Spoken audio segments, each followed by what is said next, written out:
Now, let's all move on to our next session scheduled for today. And now, upcoming, we have a panel discussion on the topic Innovating Last Mile and Cross-Border Logistics. And for the same, I would like to welcome our moderator, Mr. Jyotish Jagjeev, E-Commerce Logistics Head, Decathlon. And I would also like to give him a round of applause, and let's all welcome Mr. Jyotish. Now, I would like to take this opportunity and welcome our panelists, Mr. Ashish Kumar Jain, Head Supply Chain Finance, Geomart B2C, Reliance. Let's welcome Mr. Ashish Jain Kumar with a round of applause. I would like to now call upon Mr. Paresh Rakesh, Regional Head, West Notre Dame. Can we all put our hands together for Mr. Paresh? Mr. Fanindra Kishore, Associate VP, Customer Success and Services, Americas Metric Stream. Can we all welcome Mr. Fanindra, everyone? And last but definitely not the least, Mr. Arnab Chakraborty, Senior Manager and Head of Distribution, Customer Order Fulfillment, Herbalife India. Can you all please welcome Mr. Arnab? Let's all have a round of applause for our moderator and panelists for today's session. Hello, good afternoon, everyone. My name is Jyotish, as already introduced. Very happy to be here, very excited to be here. This is the first time I am also moderating, so thanks to the esteemed panelists. We will try to dive into the topic of last mile and the innovations that has come into this field of logistics over the past couple of years. If there is one field of logistics which directly translates into a turnover for the company, convenience for the customer, and sometimes cost also to the company, is last mile, right? And we have seen the last 4 to 5 years the evolution this industry has brought into almost all the organizations. Now, coming from a Decathlon perspective, probably I'll just shed some light what we do in this field. Our product range also varies from a t-shirt can be from 100 gram to a treadmill which is 100 kgs, right? Now, 3 years ago, if you asked me, was a 3-day delivery good? Yeah, it was fantastic. 2 years ago, if you asked me 2 days was good, it was great. Till last year, next day delivery was good? Yes. But today, same day delivery okay? No. So we are in that situation, we are in the evolution where customer wants convenience over cost in a lot of different places. And in some places, if you go to probably tier 3, tier 4, it is cost over convenience. So there is no one answer that we have in this industry. We just have to play our cards as per the region, as per the demography, as per the geography. So it's an ever-changing field, and it's very easy to say that India is a pioneer and the fastest deliveries definitely happen in India. So world is looking at us to deliver faster and to pass on our tech, our ways of working, our operations, so that world can also catch up to us. So with that, I will start off the panel discussions, starting with the hot topic of quick commerce itself. I will address my question to Mr. Ashish, followed by Mr. Arnab. Now, quick commerce is not just about the last field executive going out for delivery. It is about the micro fulfillments that we manage, the operations we run. So, in your organization, how are you actually practicing all these methods, if you have different methods, and how is it translating into an ultra-fast delivery for the customer? So quick commerce is very much popular from last 2024. Everyone is talking about. And last mile cost is the most significant cost from the business perspective. So last mile cost often involves the tech, rider availability, and the most importantly, the safety from the all angle. So usually we have to ensure that all things work properly, and from the tech point of view, there is lots of innovations, or things keeps on changing. So if you see from last 1 year, the things have been evolving like anything, where tech plays a most important role. So it's all about the minutes and seconds where we keep on improvising the process of warehouses or our micro FCs wherever we are placed. This keeps on changing the dynamics that today if we are in some locality, we may have to change the location because of the change in the demand, because of the speed and all. So these factors are quite important. So these data points keep on changing every day in, day out. So we may be talking about it today, something in next 1 month, it will change again. So if you see that all the players in this field, so everyone is betting on the most important thing is the speed. So that matters a lot, and here even a single process change gives us a 1 minute speed extra. So that's changed the dynamics, because here customer is ready to pay for the convenience. So that's where whole bet is. Okay. In Herbalife, you have some practices that you are evolving into in quick commerce? Yeah, just to take a leap from what you said, that maybe yesterday 3-day delivery was good. Today even a 30-minute delivery is not so good. So in Herbalife, as you know, we are basically a nutraceutical supplement company who sells it through multi-level marketing. As we have seen over the years, that how we have positioned ourselves with regard to the last mile delivery per se in India that we have worked on innovation, sometimes on design, a bit of a technology, and also looked at sustainability goals in terms of doing or delivering to customer in a manner in which they're expecting. Obviously, everybody wants to have something like an Amazon or a Flipkart. So giving an example, I can give an example of how we tried improving the last mile delivery part with our customers. We work with our multiple partners, logistics partners, in terms of the last mile delivery part, and we worked with their hubs and branches where our distributors, because we sell to our distributors, they can come and collect. So we leveraged which in transportation parlance we still call it as DACC, delivery against consignee copy. We just tried to change it or make it something related to where the customer can take leverage, where they don't want a home delivery, they want delivery to the nearest location where there might be my partner's branch.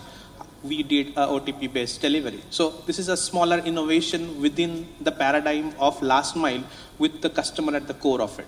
Similarly, we have a lot of micro fulfillment, as Ms. Jain said, for Reliance. So similar to that, we also have a lot of electric vehicle working in last mile and trying to make milk run deliveries, which helps not only from the cost per se.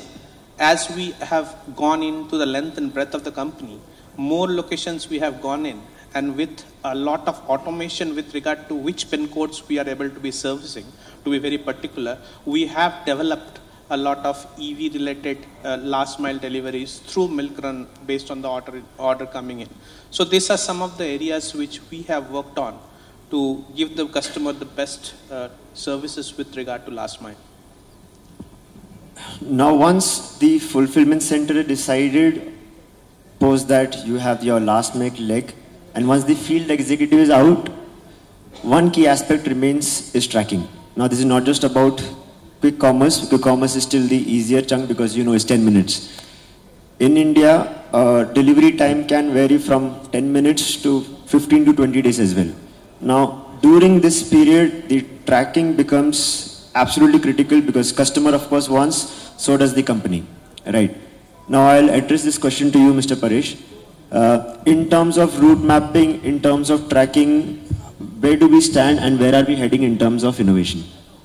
Well, thank you so much for a very valid question. And a couple of things which I wanted to add before answering your question is, a few years back when Jio was launched, right?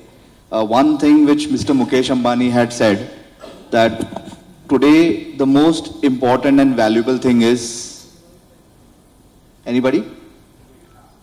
Data.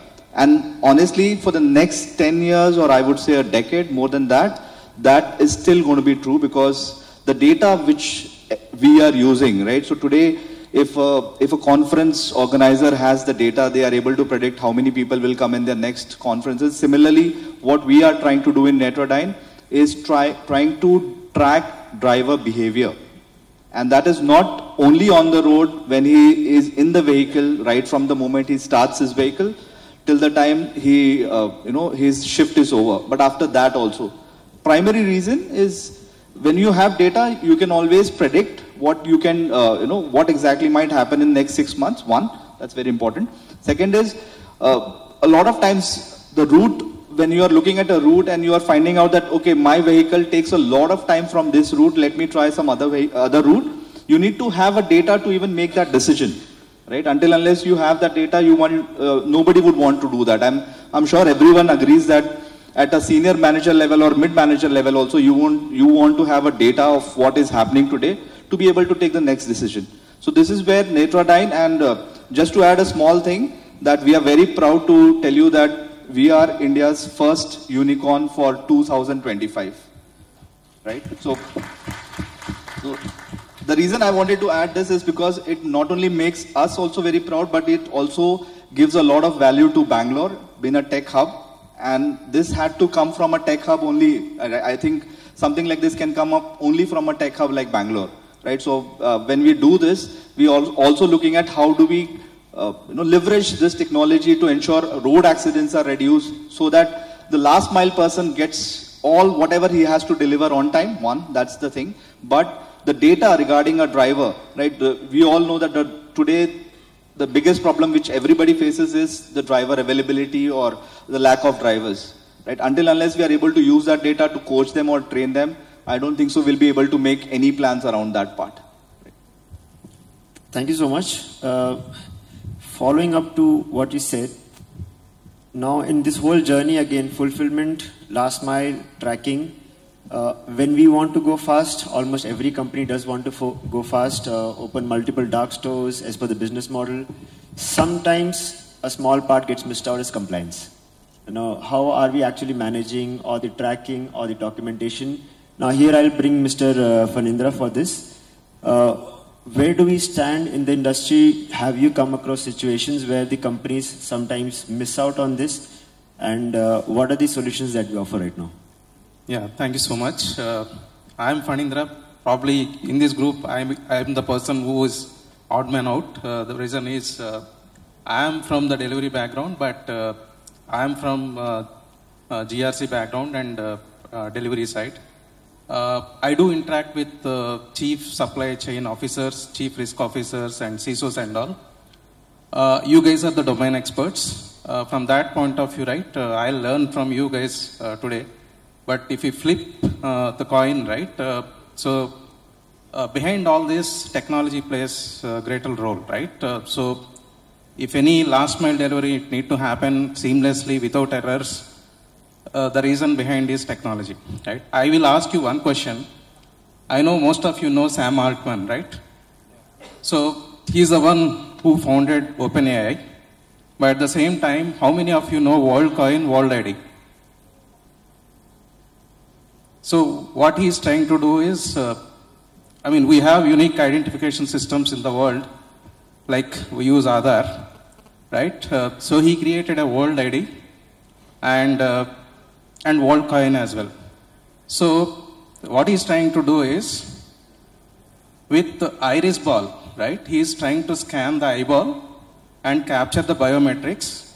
Whoever captures that, right? They are going to give back crypto coins. So by now, actually, a lot of millions of users, they have already signed up for this particular thing.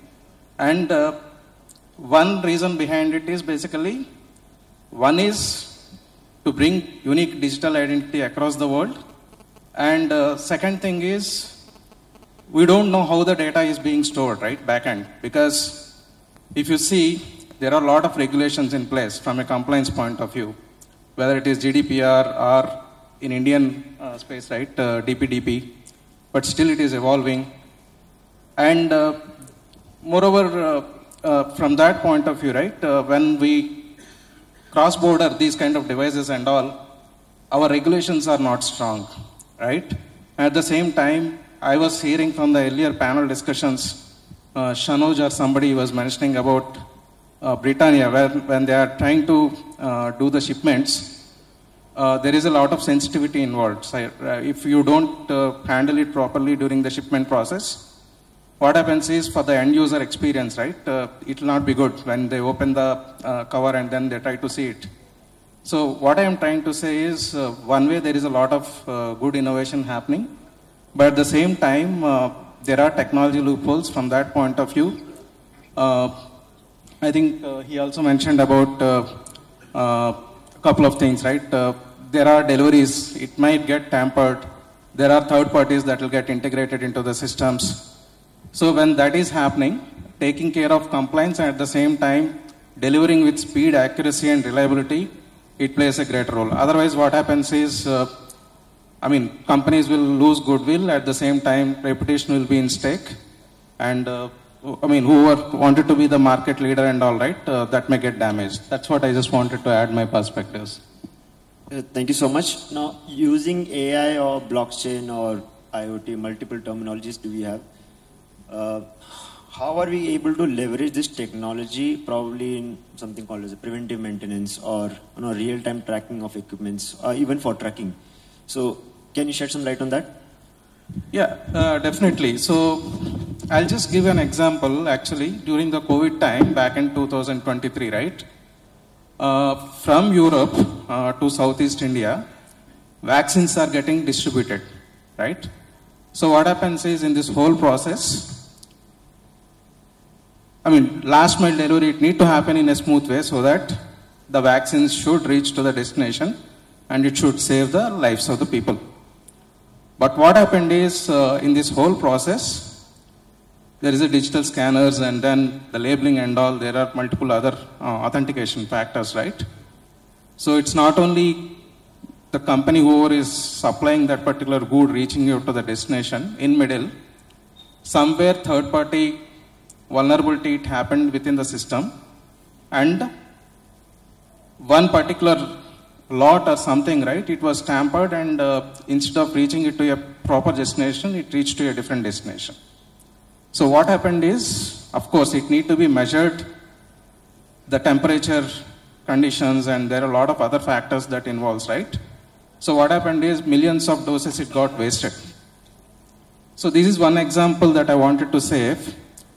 How it matters is basically, if you have blockchain kind of technologies, right, the records are stored in an immutable manner. Nobody can crack it. Okay. So the deliveries will happen smooth, but at any given point of time, if you want to derive some metrics or reliability metrics or anything for that matter, right, it is easy. And at the same time, so blockchain technology, it uses most encrypted techniques which nobody can break it. So that is one example I would say. And at the same time, we were talking about IoT. Behind the logic is like neural networks and then machine learning algorithms and all, right? So what happens is, when we connected in the digital world, right, what happens is, there is a lot of connectedness. There is a lot of devices. He mentioned about the data. So when it comes to data, when there is a lot of connectedness, controlling them, monitoring them, and at the same time, measuring their compliance standards and all, it's really critical. So from that point of view, having the compliance standards is really critical, and adopting the technologies like blockchain and all, right, it really matters. But at the same time, I think one of the person in the earlier session, he mentioned about agentic AI. If you see Amazon or FedEx and all, right, what they are doing is, in their warehouse shipments and all, humans are replaced with humanoids and digital robots. So who takes the accountability, right, if they do mistake? So there is no human in the loop. So from that point of view, technology plays a greater role, and at the same time, there is a technology element, and at the same time, there is a process side of things, wherein when the digital workers are working, at the back end, right? Auditing them, ensuring that their standards are taken care in the warehouse, but at the same time, there is a human in the loop aspect also it should be considered. So that's what I just wanted to add my views around it. Thank you so much, because this is one field where not a lot of people have expertise and not a lot of people sometimes give importance to, but then it comes back always to each and every company. Now my next question is to Mr. Arnav, followed by Mr. Parish. Can you state 2 innovations or strategies which you see is upcoming in the near future, which can probably drive a robust logistics or quick delivery or anything? If I look at the overall logistics landscape in India and how we are seeing last mile, whether from our company perspective or the overall thing, I think maybe AI-based route optimization is something which is a key pointer where we can look at it, because that is something which can help in terms of building up efficiencies. And something which is the second point which I feel is very important today, at least from Indian context, is about what about real-time tracking. The real-time tracking, when we work with multiple partners, or even if you have not having partners or using your own services, what I assume is there are broken pieces in the tracking piece. How do we amalgamate it or make it ensure the real-time tracking or the visibility is going to the customer? I am not talking only from an e-commerce point of view, but overall perspective, that is something where there has to be some kind of disruptions where we can see that real-time visibility is available in different sets of the last mile. So that gives more visibility. That's something which I feel is important. Well, thank you so much again for this very important question. When we are looking at 2 things right now, one is, of course, the innovations which we are looking at is how do we predict if there will be an accident in your fleet in the next 3 months, right? So if you are able to predict that with the data which you have got, you are actually saving a lot of money for your company. That's one thing. But you are also ensuring that your clients have faith in you, that you are working towards a technology which is going to be a preventive one rather than a post-mortem technology, right? Because when we are talking about logistics, and we all know as a country we hold a very bad record. Mr. Nitin Gadkari you must have heard about his messages that every year he has to face embarrassment in front of the world that we have the worst record, right? Even the other third world countries other than us, they have better records than us. So I just wanted to add one thing which we are trying to do here. The technology which we are looking at is, of course, autonomous route optimization is one thing which will be a big game changer. But if you are able to understand whatever deliveries you are able to make, how is your logistics team doing, what sort of information is been gathered, and if you are able to work out on 2 things. One is, how can I make my existing worker strength or driver strength more and more, I would say, efficient, right? So when we all go to interviews, or when we are talking to somebody for a job opportunity, we carry a resume. But you will never see a driver carrying a resume, or you will never see a driver telling that mera bachcha bhi, driver banega. That will not happen. The reason is we are not investing enough in their training. We are not investing enough in understanding how they are behaving on the road. And I think that is going to be a big game changer if we are able to put that in the logistics sector. So a lot of people actually think that this is this is a big cost center for me. If I'm going to put in driver, why should I train my driver? Why should I talk about improving his behavior? The reason is that if you do this today, and even if you are able to save 30% of your accidents in the entire year, that is going to be a big jump in your revenue and whatever you're going to save. And whatever you're investing today is not a cost center, it's an investment. So the only 2 things which I see is, one is a facial recognition of a driver so that you know that only your driver, authorized driver, is driving on the road. And second is, again, use of autonomous vehicles which will come in. So if the drivers are not there, autonomous vehicles will come in picture. We We may say no, we may all agree or disagree that it might not happen in India, it will never happen, but that is going to be the future. Trust me, if we are able to work around that, that will going to be helping us. Yeah. I just wanted to add one thing actually. He had brought up a very good point. In the retail food industry and all, right, there is a lot of innovation happened, and we were able to track who is going to come and do the delivery for you. But at the same time, from a health conscious point of view, right, they are telling this is the temperature of the person and this is the person who is going to drive, and in middle also you can interact with them and all. But when it comes to supply chain, right, I think he had made very good valid points. I see there is a lot of improvement that is required, wherein when the goods are getting delivered, it should reach safely, but at the same time, right, what condition he is in, what is his valid proof and all, whether he is authorized or not. But at the same time, during the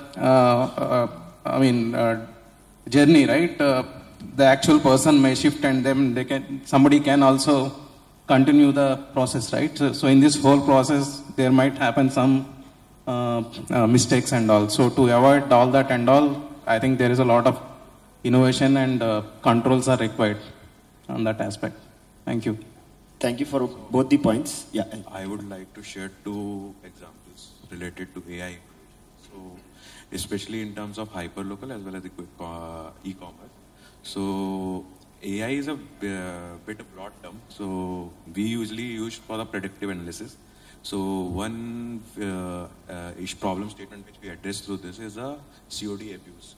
So, usually what happens is people order COD orders and address is wrong or incorrect pin codes or something like that. So through this lots of data driven analysis, we keep on highlighting such pin codes or such addresses, which helps the delivery partners to basically have a smooth flow, so that we blacklist those addresses or something like that. And this helps us to reduce the COD abuse. Simultaneously, though it may be it's a very minimum crunch, but it's also a part of the cost, where it comes as a last mile delivery cost. Coming to the other part is regarding how the SKUs are placed in the warehouses, because my placement matters. It will for the picker to take that product, it will take a time. So if you see the products, mostly FMCGs or home care products, how these are placed in the warehouse, that matters a lot. So based on the data driven, as on the seasonality, if you see that in last 1 week, the weather of Bangalore has changed, right? So this gives us a pattern that in case of rain, how the SKU demands will change. And based on that, we change the placements of the SKUs in the warehouse, so that our delivery happens quickly, and means that we are able to pick pack in a quick manner and things are better placed. Ashish, a follow-up question for you, because you have spoken a lot about tech tracking, but the end user is still a team member that we have or the field executive that we have. And we know in this industry, one thing is certain is that the human turnover or the human attrition is very high. Now, from your perspective, what do the companies need to do so that they ensure that the human turnover is less for their respective companies? And are there some actions that has been taken already from your organization? So rider availability is a bigger challenge, and this varies based on the metro, tier 1, tier 2, tier 3 cities. So if you see in metro, there is a very big challenge, because based on the availability of the number of players and the demand, and everyone is trying to here basically it's not, previously we used to talk about more of the employee engagement. Now it's more about the rider engagement. How much rider is engaged with your company? How do you keep on incentivizing them? And as your means here also AI plays a great role in giving us the pattern that when we need the rider more, and when rider means it's a peak time. If you see in morning, it's a very peak time, and suddenly if it starts raining, so suddenly you will see that rider count goes down, or means turnaround time increases. So simultaneously your service gets impacted. So time to time, means it's not something I would say that today we have decided something So this will continue for 1 month. It is day-on-day basis. Basically, every week or every day, things changes. Either in terms of the rider count, availability, or the things happening. Suddenly, if you say that ORR gets choked, right? So my service gets impacted. So simultaneously, I have to take a decision that how the things will change. So this is how rideability gets impacted. Thank you for that. One final thoughts from Mr. Arnab. Probably a controversial one. You see, quick commerce in India, we know the business model sometimes is challenging. Because the cost of running the operations from your dark store, from the remuneration to the team members, to the last mile, it's heavy. It's heavily dependent on the ASP that you have, the average selling price of the product, and the cost of running the operations. We know we have a lot of information of multiple companies also running in terms of operations. Do you think India can sustain this, or only few companies with heavy wallets can sustain this? If you look at, if you are just speaking about quick commerce, whether we can have more players or whether there will be consolidation as we speak. As I see it, I think there will be scope, as India is such a huge demography with such a lot of scope. There will be still players, there will be still regional players, there will be still players who will be able to deliver and ensure the average selling price and the cost of operation matches with regard to the requirements of the customer. But on an overall perspective, if I look at it, there will be sense of consolidation which will come into play to bring in the economies of scale. Otherwise, I think there will be a lot of cash burn, which is we are all aware of. So there has to be a balance which will obviously lead to consolidation. That's what I feel. Thank you so much, Arnab. One final point of view from my side as well. We see and we speak a lot about the big players, the disruptions we have in the industry. But somebody who is close to last mile would know even the smallest of smallest players in the industry is now tech driven. Within Decathlon, we have partners delivering to probably Bangalore, Delhi, Mumbai, the partners you wouldn't have heard of, but they specialize in those regions. Now what they always lacked is tech.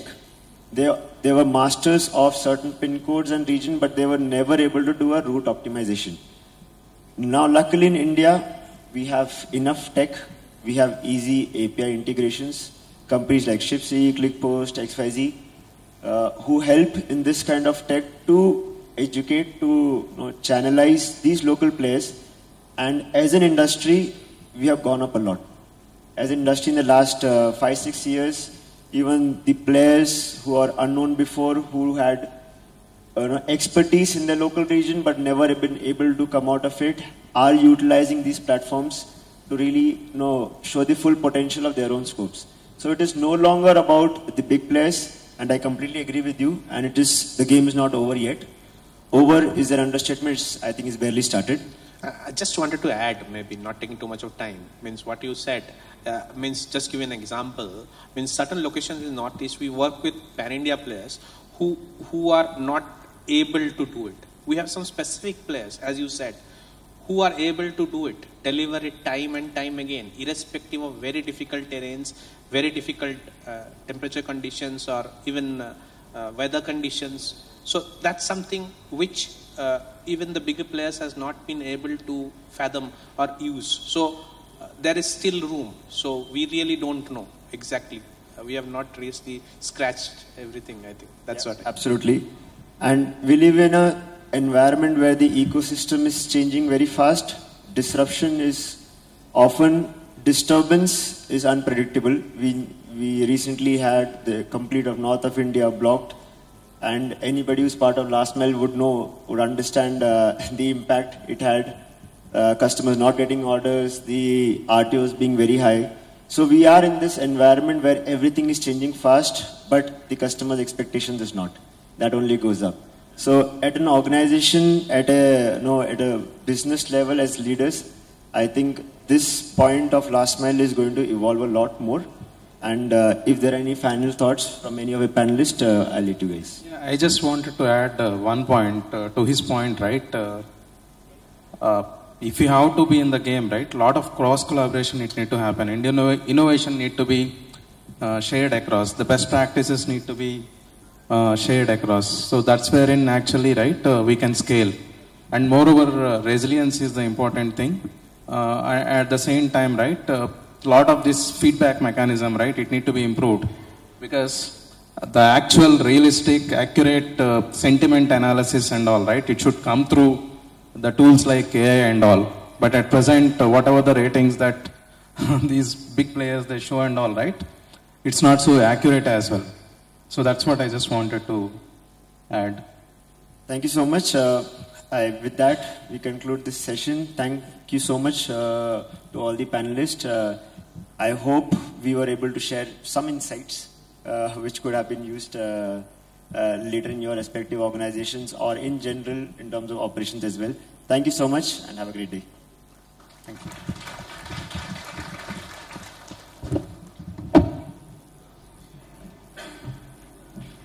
Thank you so much, moderator and panelists.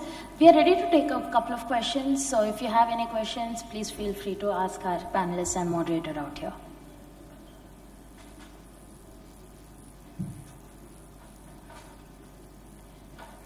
I think a gentleman there has a question.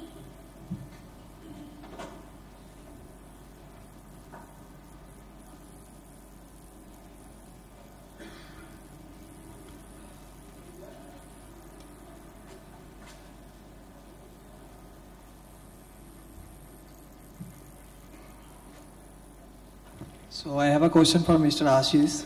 So you talk about like delivery partners training and award recognition for motivation. So in our industry, mostly we use logistics service providers. So the control is more on the service providers. So how do we deal with that? And also data, how we can like get the data from the service provider. Like even the attrition rate, what Jyotish talk about. Like today maybe the delivery partner is someone else. Tomorrow might be someone else.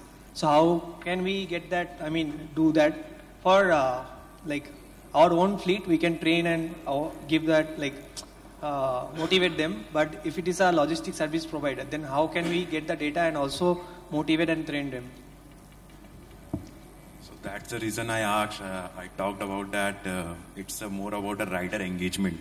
Previously, we used to talk about the employee engagement, where we keep motivated employee and everything. The same thing has to go through the rider engagement. See, ultimately, this rider, at the end of the day, the motivation is money. So this will be the key lever, where the incentivizing and everything will be keep playing role. But yeah, means there would be a scenario change in next 1.5 years, where money will not be the only the factor. But yeah, different benefits which the company is providing, how the company is taking care of these riders will be the key factor in retaining, because the attrition level is still very high.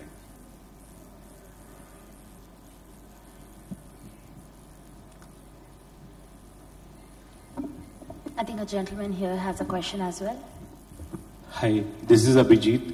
I'm from the EPC industry. So, like we had the topic cross-border logistics as well.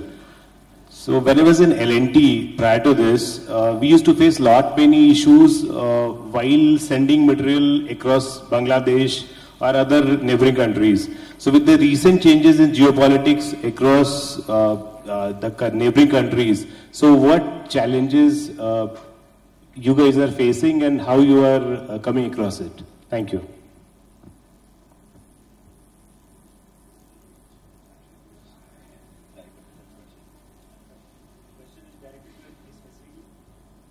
So anyone among you can answer it. It's an open question. Yeah, so I lightly touch based on cross-border conflicts and all, right? I know at present Trump is the one who created a lot of mess around it. I mean, in terms of tariffs and all. The underlying, the rules or regulations, right? There is no change. But it's only the thing is, as I said, like compliance is one thing that companies, they need to take care. As long as compliance and audit process is in place, right, it should be smooth. So, and moreover, as long as you have the valid proofs and complying to whatever standards or regulations is there between different countries and all, right? So, even if there is geopolitical things or whatever, right? So, I mean, your shipment should be smooth and seamless. That's what I would like to add. Probably other panelists, if they want to add anything, yeah, please feel free. In geopolitics, at least in cross-border trade, last year we had the Red Sea issue. 2 months ago we had a couple of ports being blocked in Northern Europe. Now we had the tariff war going on between US and China, which luckily is steady now. What becomes critical and the decision factor is the time. Now the moment the Red Sea issue happened, the delivery time of an export company, because they had to go through Cape of Good Hope, was almost 14 days plus. Now in those cases, unlike last mile, here the decision making might lead to probably a 2 hours delay or a 1 day delay. There the decision making delay has longer consequences. So at a company level, we have to be abreast with what is exactly happening, not just in India, but across the world. Now, even I think a couple of days back, there was a new ruling by government for Bangladesh to India trade as well, certain ports only from where we can import. Now, those are the decisions which impact the import in a country, which further impact the availability of stock. It can be the retail, online, XYZ. So, what becomes very critical here is the decision making by the right people. The reasons, like I said, the geopoliticals are not in control, so we can't do much about it. But the sooner decisions we take, the better is going to be in terms of the lead time, because there will be people who will be taking the first mover advantage, because the ship timings are going to be higher, the lead times are going to be higher, the cost is going to be higher. So it's a game of time, especially in EXIM, but it is unpredictable. Yeah, he added very valid point actually. Apart from, I mean, along with decision making, right? Business continuity planning also, it's really important. When you don't have a proper BCP, obviously, right, you will not be able to move forward. Yeah. All right, thank you so much. And on this note, can we please hear it out for our moderator and panelists on the dais? I would like to now call upon Ms. Shweta Sampath, Director, GSC Services Transformation, Schneider Electric, to do the honors of felicitating our moderator and panelists. Mr. Jyotish Jagjeev, E-Commerce Logistic Head, Decathlon. Can we please hear it out for Mr. Jyotish?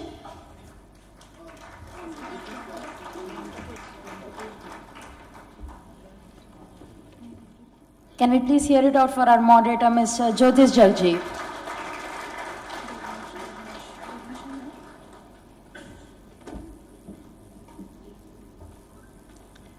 Mr. Ashish Kumar Jain, Head Supply Chain Finance, Geomart B2C, Reliance Digital.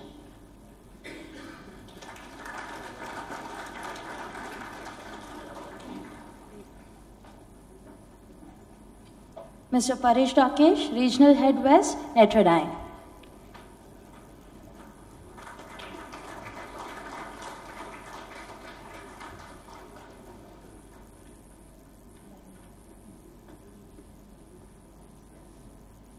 Mr. Fanendra Kishore, Associate VP, Customer Success and Services Americas, Metric Stream.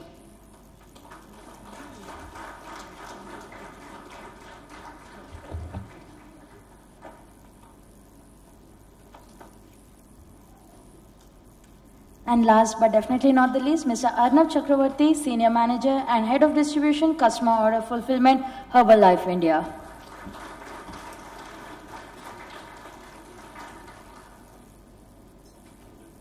Thank you, Ms. Shweta, for doing the honors. I request the moderator and panelists to please pose for a group picture.